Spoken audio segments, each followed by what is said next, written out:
सबकासी हमके झकासी लगेली। हिरनी की चाल वाली काली काली बाल वाली दिलवा के हमरा खास लगेली। गोरे गोरे गाल वाली होठ मधुशाल वाली सबकासी हमके झकासी लगेली।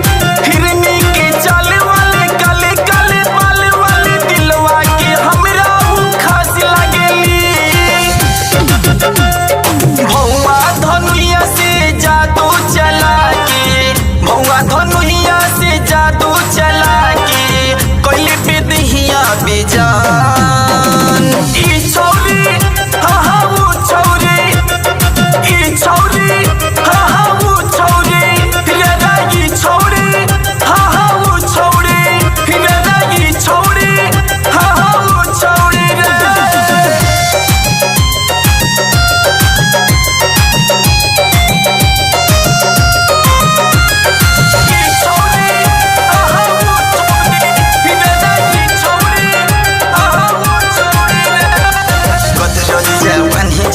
चूसल बतनिया जिला में सबका से टॉप लागेली। चेहरा के पनी सुपर पतली कमरिया चूसे वाली लॉलीपॉप लागेली।